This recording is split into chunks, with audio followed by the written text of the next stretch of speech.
Dans le contexte actuel de guerre entre la Russie et l'Ukraine et de bouleversement des alliances internationales, la Turquie veut exister et a accéléré son industrie de la défense. Elle exporte dans 170 pays. Quels sont ses objectifs? Quelle peut être sa place? On en parle avec Marc Pierini, chercheur à Carnegie Europe et un ancien ambassadeur de l'Union européenne en Turquie. Bonjour.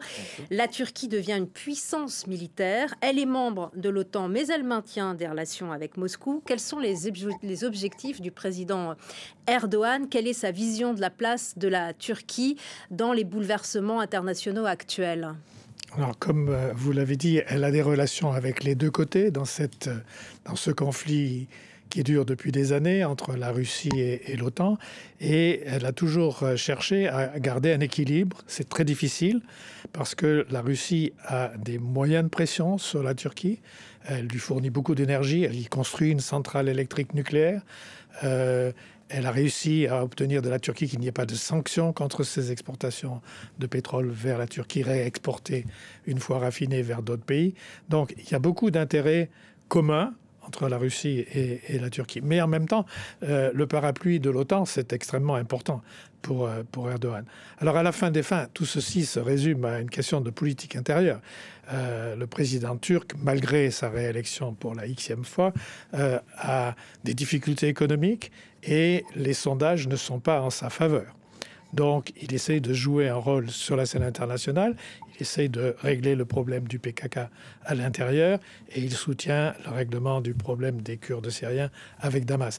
Donc tout ceci fait un contexte où la situation actuelle, où la Turquie a peur de perdre le parapluie de l'OTAN, ne sait pas quelle est la position américaine à son égard, elle se rapproche du camp occidental, qui est pas l'Union européenne, qui est plus large.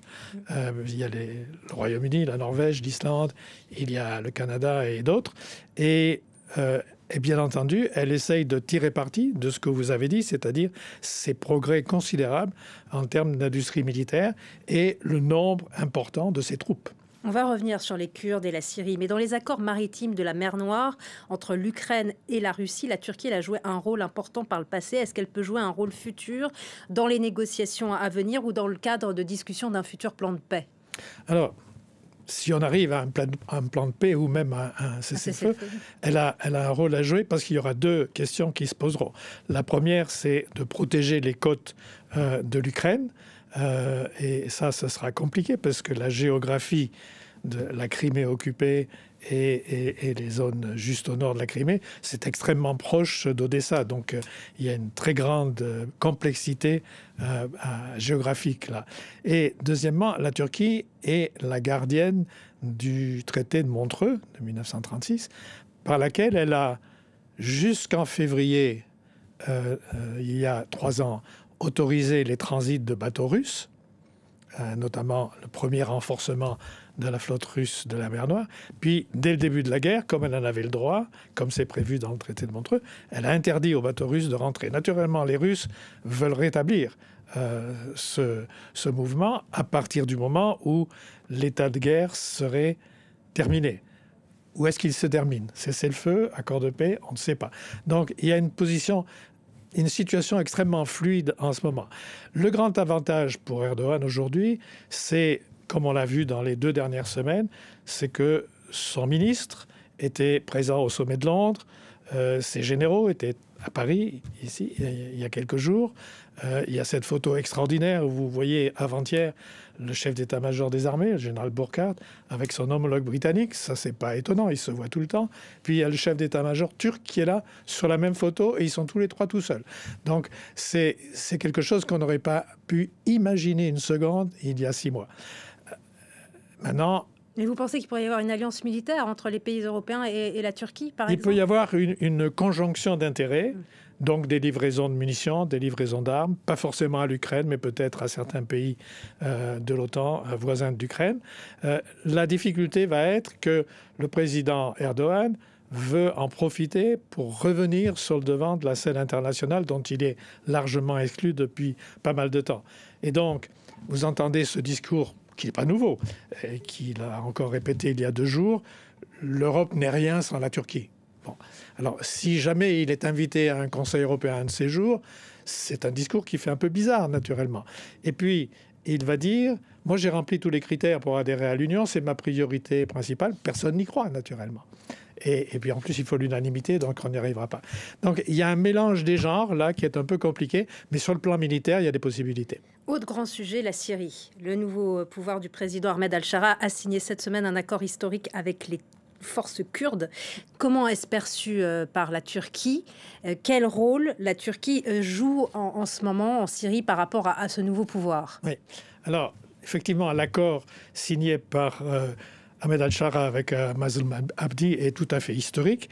On n'en connaît pas, ou je n'en connais pas tous les détails précis. La bataille étant double. Un, la reconnaissance des droits kurdes d'une certaine autonomie qui existait dans le régime précédent. Et deuxièmement, la manière dont on intègre les forces kurdes, les forces démocratiques syriennes qui sont en partie kurdes, en partie arabes, mais dirigées par les YPG, donc ce que les Turcs voient comme une filiale du PKK. Et c'est important pour al-Shara, notamment au regard de ce qui s'est passé il y a quelques jours, ces massacres, ces règlements de compte post-conflit, parce que les forces démocratiques syriennes sont beaucoup plus nombreuses que les forces du HTC, les forces d'al-Shara, et beaucoup mieux équipées et entraînées. Donc il en a besoin, mais en même temps, il ne veut pas leur donner une sorte de poids politique.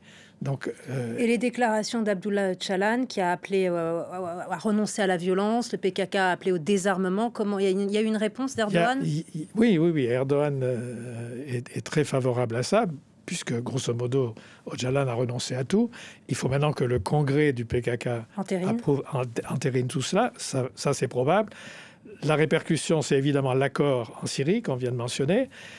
Mais là, peut-être que la bataille n'est pas tout à fait finie parce que les Kurdes, et notamment Mazloum Abdi, espèrent bien être dans le prochain gouvernement. Ça, on ne l'a pas. Mais la vraie reconnaissance de l'ethnicité kurde et donc du pluralisme ethnique et religieux en Turquie, ça passerait normalement, en tout cas à nos yeux, par l'inclusion d'un ou deux ministres kurdes. On ne sait pas.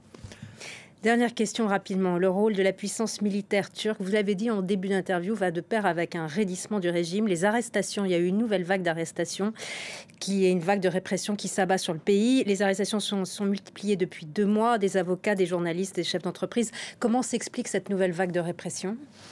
Par les sondages catastrophiques du président Erdogan. Si vous voulez, il avait surfé sur sa victoire de mai 2023, à la présidentielle, et la réforme économique qu'il a introduite tout de suite après. Donc, bon, grandes ambitions de politique étrangère contrariées, Gaza, etc. Mais là-dessus est arrivée l'élection législative d'il y a presque un an, 31 mars, où toutes les villes importantes, donc une dizaine de ce qu'on appelle en Turquie les métropoles, ont été perdues par l'AKP et son allié, le MHP. Donc ça, c'est un tsunami pour Erdogan. Donc il poursuit des maires, etc. Il menace, bien sûr, İmamoğlu, qui est le maire d'Istanbul et le principal concurrent dans une prochaine présidentielle. Donc l'état de droit ne va pas mieux du tout. Et c'est là où vous avez un paradoxe avec ce retour d'Erdogan sur la scène internationale, parce qu'à la fin des fins, la bataille politique avec la Russie, c'est une bataille sur le droit, les frontières, etc. Et vous avez là un président qui est très fort sur le plan militaire, qui a un atout considérable. L'Europe en a peut-être besoin, mais il n'est pas dans la même ligue que les pays européens. Merci beaucoup Marc Pierrini d'être venu et merci pour votre analyse sur France 24.